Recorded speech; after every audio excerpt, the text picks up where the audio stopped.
pleasure and honor of serving as the president of the Orthodox Christian Laity. First, allow me to welcome you to the first ever press conference of the Orthodox Christian Laity. The Christian Century magazine has referred to the OCL as, quote, the leading reform movement in the Orthodox Church, unquote. The Orthodox Christian Laity is a national grassroots fellowship of American Orthodox Christians formed just over 5 years ago to encourage renewal in our church and the restoration of confidence and lay participation in her governance and institutions. Our members come from virtually all Christian Orthodox jurisdictions and are actively involved in their parishes. Many have served as elected members of their parish councils, as delegates to diocesan assemblies, and to the biennial clergy laity congresses of the Greek Orthodox Archdiocese. The OCL has held 5 national meetings. The first was in Chicago in 1988, next in Rye, New York, in 1990, Chicago, Illinois, 91 in Baltimore, and in 92, St. Louis, Missouri. We invite you to attend our 1993 national meeting in New York at this hotel in late October. We publish a quarterly known as The Forum and newsletters on a regular basis. We conduct open forums and meetings throughout the country. We have sponsored a 2-year study of 7 contemporary issues confronting our church in America, the results of which have been widely disseminated and discussed throughout our communities and institutions, and which will be published in book form shortly. We are focusing the attention of our faithful on the important issues of our church, which our church faces at this time of rapid transition. We have consistently called for openness, accountability, and restoration of process in the administration of our national church. We must admit that our contributions have not always been accepted with love and open arms by some of our hierarchs. But we know and believe that dialogue, honest and open discussion of our problems and fiscal responsibility at all levels of church governance is essential to our church's growth in the United States. As Orthodoxy's influence and involvement grows in America, our church, as well as lay leaders, must understand and accept the reality that we must live by contemporary American standards of accountability, not by standards frozen in time. The OCL takes no issue with Orthodox theology. Indeed, honesty, openness, and institutional integrity are fundamental Orthodox Christian values, and the OCL insists that these values must be reflected in every aspect of church life. This brings us to the subject of today's press conference. We have convened today because developments in the Greek Orthodox Archdiocese are quickly reaching a point where decisive action must be taken in order to restore the confidence in the administration of our national church. For the past 5 years, the Orthodox Christian laity and others, led by the able and responsible Greek language press, have been demanding a full and honest disclosure of various real estate transactions entered into largely in secret, without full knowledge of the faithful. These transactions have apparently resulted in large losses, and all attempts and calls for an independent and thorough review have been ignored. One result of this attitude was the approval by the clergy and laity of our church at the biennial Congress held in New Orleans in early July of 1992 of several amendments governing church regulations of our church, one of which effectively stripped the Executive Committee of the Archdiocesan Council of its authority to make investments without the knowledge and approval of the entire Archdiocesan Council. Another important outcome was approval of an amendment which limits the size of the Archdiocesan Council and calls for clergy and laity to elect their own representatives to the Archdiocesan Council, the highest governing body of our church. Although these reforms were approved almost a year ago, to our knowledge, neither has yet been implemented, and we are here today to call upon the Archdiocese to implement these reforms immediately. Finally, the Archdiocese's refusal to respond to repeated calls for an independent and thorough examination of its real estate ventures has unfortunately triggered a court action naming the Archdiocese as a party in a proceeding which we understand now also involves the New York Attorney General's office and perhaps other governmental agencies. The Orthodox Christian laity is not, and I repeat, not a party to this litigation. But the Orthodox Christian laity understands the frustration which led to this judicial recourse. We also note with great sorrow that the Archdiocese's response to this litigation has been consistent with its handling of this entire affair from its inception. They have used evasive and dilatory tactics and delays in releasing information, including a report from Price Waterhouse, rather than making a full and complete and honest disclosure of all the facts involved in the land and development transactions, and thereby attempt to put this matter at rest and behind us. We respectfully urge the Archdiocesan Council to take the following actions immediately. Number one, to cooperate fully with the Attorney General's office. Number two, to immediately release the Price Waterhouse report and cooperate fully with all requests for additional information so that complete disclosure can be made as soon as possible. Number three, to implement the reforms approved by the Clergy and Laity Congress last July.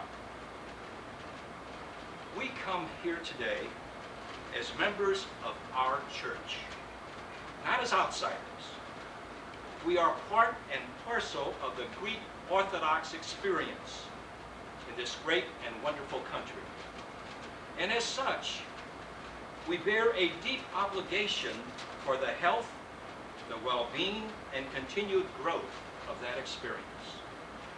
Although much pressure has been exerted on some of us not to pursue these matters, and in fact, to cancel this press conference, we have come together from across the country to speak up on behalf of our membership and the thousands of faithful whose support has given us courage and heart in the face of what has been, at times, insurmountable obstacles. In our view, the history of the financial dealings, investments, and record-keeping of the Greek Orthodox Archdiocese with respect to the Westchester County land deals goes far beyond the obvious concerns about the accountability, the conflicts of interest, and reasonable management. They cut to the very heart of questions of leadership and vision in the life of our church. Christ said that if you have a disagreement with your brother, speak with him privately. And we have done this. He said that if he will not listen, then call 2 or 3 witnesses. We have done this. But if he still will not listen, tell it to the church. And this, ladies and gentlemen, is what we're doing today. This is our purpose and our resolve. Thank you. And before we proceed to the question period, please allow me to introduce our panel. On my right is Len Zangus of New York, George Kupinis of Boston, Peter Tsoutsidas, and a former president of OCL, New York. I stand corrected, it's Sotiri. And on my left, Peter Marutis, Executive Vice President of the OCL from Baltimore, and Minerva Sturgeonopoulos of New York.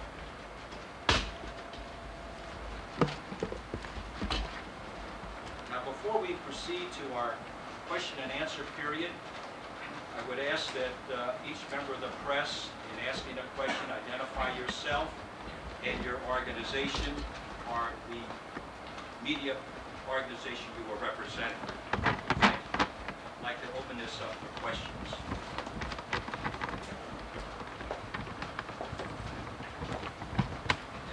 Gospel Religious News Service. And you said that there was pressure exerted on you to cancel the press conference. I was wondering how that came about. Who asked you to cancel the press conference and why? Well, the reasons these came about was because it was felt that this would not be in the best interest of the church. And we certainly would give them a benign expression of those thoughts and the benefit of the doubt. Can you say who asked you to cancel it? Well, we were. Let me introduce Peter Marutis here.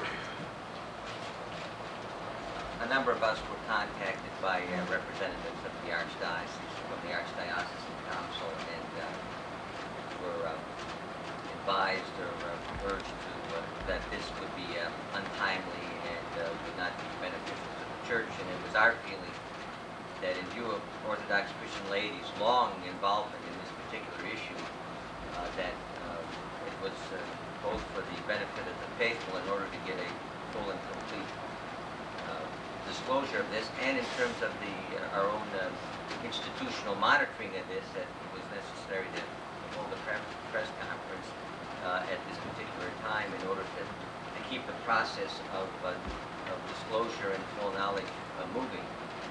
But we were, a number of us were individually contacted by one or more people who were representatives of the Archdiocese, the Archdiocesan Council, the Archdiocese itself. And in fact, I'd just like to say that in the past, when we've had meetings, some in our meeting in Baltimore, priests of the Archdiocese have been told not to attend any of our meetings, and also were not permitted to meet in Greek Orthodox Church building.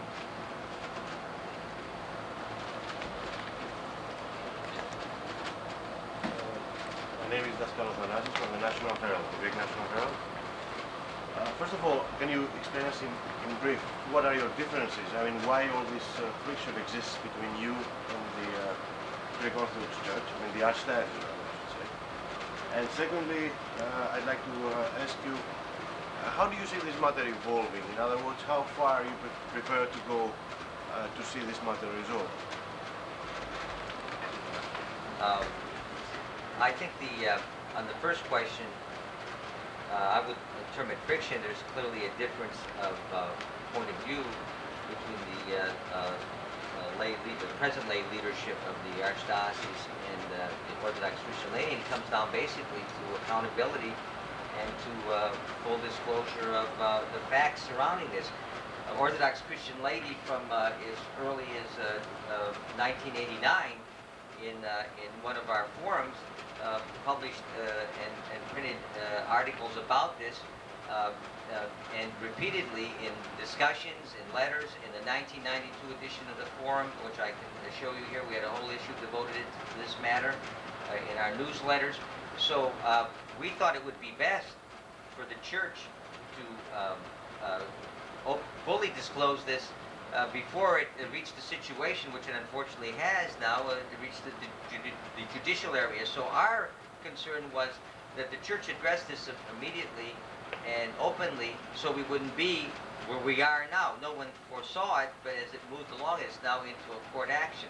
So I think the difference there is that we believe that as a church institution in this country, it ought to really function openly and with accountability to the faithful, and it hasn't. And to prepare, we will continue to speak out, to focus attention, and to request a full and complete examination. We have not received that yet. I think that's clear. Can I follow up? You said that the main friction between you and the church and the archdiocese, if I'm corrected, is the issue of accountability. Does that mean that as soon as accountability is established, we will have some sort of peace and harmony reigning again? Well, I think one of the things, and I don't want to get out there, is that our church is clearly in a state of transition. I mean, it's a state of transition as it becomes, its roots take a root in America. That it is clearly there could be changes in leadership in terms of the age of many of our hierarchs, so we're moving into that. We have a new patriarch in Istanbul, so that we think that as the church goes through this period of change, that our group can play an important role of helping to focus attention on it. That's why Mr. Baracus referred to in the stick to the 7 studies we've done on contemporary issues. I think the more that we talk about this and pan-orthodoxy and other questions, but I think in this specific issue dramatizes I might say the sort of I guess older way of doing business, and you know, the church is God's mirror to the world, and we think that it ought to not only meet minimal legal and administrative standards, but it ought to, as an ecclesiastical institution, be responsible to higher standards of openness. Αποστόλης Ζουπανιώτης, New York Daily, πρωινή. What is your assessment on the reasons the Archdiocese refuses accountability, and on the particular case of the Westchester Lodge refuses full disclosure? I don't know, we can speak to the reasons, but I don't know the motivations of the members of the Executive Council of the Archdiocese, but we've really been bewildered by it. We would think that common sense and good judgment would have called for a disclosure of this years ago, and even recently as it moved to a different phase. So we're really in a sense bewildered, because we think that an issue like this is one that, you know, should have been handled differently. So I can't ascribe the motivations, except that maybe people feel that they really don't have to explain it to the broader church. Peter Steinfeld, New York Times. I'm afraid, could you give us an explanation of what the Price Waterhouse report, to your knowledge, covers? Who has it now? Who has seen it? Secondly, what is the nature of this court action? Who are the parties to it if OCL is not, and what are they interested in? Well, yeah, I think Mr. Christmas will address that. We'll give you the spelling of his name. Good morning. Just start the question again. I'm sorry. Well, the first question was, what is the nature of to your knowledge, of the Price Waterhouse report? What does it cover, and who has it now? Well, we understand that an ad hoc committee formed itself, made up primarily of Archdiocesan Council members, and they were going to look into the land deal. And they, or an individual on that committee, has approached Price Waterhouse, who, by the way, have been the accountant for the Archdiocese for the years, to do an investigation. What we can learn is that the report itself is so explosive that they won't put it in writing. And the individual refuses, except for a verbal accounting, to give any details. So what we would like to do at this point as well is to ask that that report be submitted to the public in its entirety so that we can all understand what the situation is. From what we understand, that there are some allegations that there are bank accounts that have been found that have never been apparent, that there are millions of dollars that are unaccounted for, and we can't understand also how a group of people who are part of the Archdiocesan Council can appoint themselves to look into the matter and then put a lid on it and say, well, we're not going to give a report. But we don't know what's going on. That's why we're having this press conference. Do I understand that the report does not exist in written form? It may exist in written form, but only one individual has it, from what we understand. Everything that we're telling you now is what's been alleged to us, rumored to us. Now, as far as the lawsuit is concerned, we're not party to that. But Mr. Seamus Demas has brought the lawsuit of the firm of Johnson and Demas. And whatever questions you would have as to the lawsuit, you would have to go to them. And I say, the only thing that we have is second-hand knowledge. The lawsuit was brought about to get full disclosure on the Westchester land deal. There are other things that we would like to get into. You mentioned the Attorney General's office. Is there a name or a contact, or what is your understanding of their involvement? Mrs. Demas would give you that information as well. We understand that the United States Attorney General may be involved as well, and the possibility of bringing the FBI into the matter.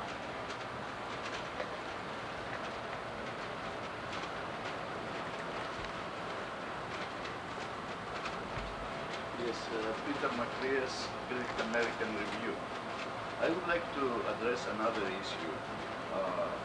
Do you really have any dogmatical or theoretical kind of differences with our church? No. For instance, there is a kind of feeling, a kind of rumor between the members of our church that your organization aims to de-Hellenize Orthodoxy as we know it, to remove the word Greek from Orthodoxy, and try to unite all the Orthodox in one entity, taking away the Greekness of our church. This has been going on for about 10 years now, even before OCL came into the picture. First of all, there is no attempt on the OCL's part to de-Hellenize the church.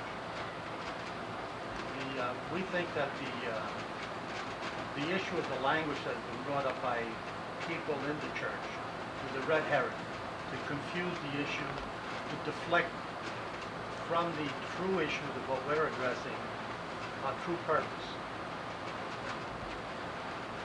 Eventually, we feel that the Orthodox Church in this country has to be united.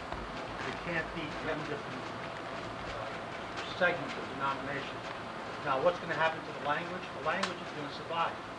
The Greek language has survived through the centuries. 400 years of Turkish domination couldn't do away with the Greek language. OCL is not going to try to do away with the Greek language. Okay? But it's strictly a red herring. It's something to deflect from the true purpose of what OCL has. To say, well, they're against the Greek language, they're against the Greek flag, they're against the Greek national interest. So consequently, they divide the community that way. The Christian community should not be divided on ethnic basis. Christ is Christ. He's Christ for the Greeks, he's Christ for the Russians, he's Christ for the Serbians, he's Christ for the Catholics, and he's Christ for the Protestants. That's not an issue. But what we're trying to do here is reestablish the role of the laity in the life of the church, in the administrative life of the church. We have no theological quarrel with the Orthodox Church. Our quarrel is that they have totally eliminated a true representation of the Orthodox laity, and they appoint their own sycophants to do their their business so that they can do whatever they want to do, and that's what we want to put a stop to. The church is for the people as well as for the clergy. And without the people, there is no church, and without the clergy, there is no church. We have to be together. But we have to be together on an equal basis on an administrative level.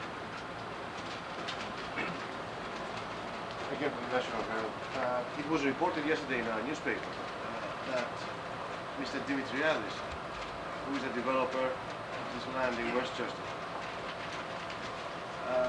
might, there is a rumor, that is a rumor, might be willing to return the amount of about $5 million to church treasury, whatever that is. Do you have any comment on that? And also, I mean, is that going to make you stop? We don't. Can you The please rumor- comment on what do you Well, think the rumors are rumors. We hear all kinds of rumors. That he's not only going to donate $5 million, but they're going to make him a benefactor. a great donate benefactor. or return? Well, That's a very what we hear is that he's going to donate $5 million. They're going to name him a great benefactor of the church, and hopefully that'll resolve the whole problem. From what we understand, there's multi-millions in this case. We don't know. For us to make any comment at this time would be irresponsible. The rumors are rumors. We don't know. But no, we would not be happy. What we're looking for is total, open, honest, independent disclosure of all the deals, including, I might add, the cathedral land deal where they rented the place, where we now understand that the cathedral over the last 2 or 3 years has received $6 million from the developer, but now that we're told that the cathedral is broke, that they're $250,000 in a hole, and that they may have to close the school because there is no money. Now, when we ask where is that $6 million, nobody knows. So there seems to be a commingling of funds. There seems to be a lot of things going on. That's why we feel that it's imperative now. And even if they come forward with any kind of a brokered deal, we would still want to see the government in there to get full and open disclosure. Are you prepared to call for the Archbishop's resignation? No. But we would like to see the executive committee of the Archdiocese Council resign, because these are the people that put the deal together. These are the people that have negotiated this deal, signed the deed, and I think they should go. That's my personal opinion. I think that they should go. Yes, what is exactly your position on the succession issue? Succession issue? Yes. I think the laity in this country has a role to play in that. I think that we should be consulted as to who the next archbishop should be. We feel it should be somebody that understands the American mentality, understands the American way of doing business here, can understand administrative policies, and to be a healer, to bring the people close to Christ. Yes, but who is going to determine that? Who is So the going patriarch to... will determine it. Excuse me? Right, Who is going to patriarch. determine that someone has all these Yeah. qualifications? I think that in our discussions at our national meetings and in our forums around the country, there's one of the questions that has arisen is in terms of the selection. In fact, we have a paper on, and we'll get that to you, on the selection and of the hierarchy. And we feel in these discussions, and I wish Mr. Stiglitz were here from Baltimore, who has overseen the preparation of these papers, and George Carcazes, I think, has specifically worked on this, that there ought to be some sense of the church in the selection. Now, you know, in the Orthodox Church, you have on Cyprus, where the hierarchs are elected, as you know, Peter, to where a situation where synods select them. In the United States, there, as I understand it, a variety of ways in which Orthodox jurisdictions select the head of their church. I believe in the Antiochian diocese, the laity and the clergy get together here and they send, I believe, 3 names over to Antioch, and then from those names, the head of the church is selected. I think the one thing is consistent with our belief that there ought to be an infusion of responsible, enhanced lay participation at the national church in the same way it happens at the parish level. I think one of the great successes of Orthodoxy in America is the very productive cooperation between the clergy and the laity at the parish level.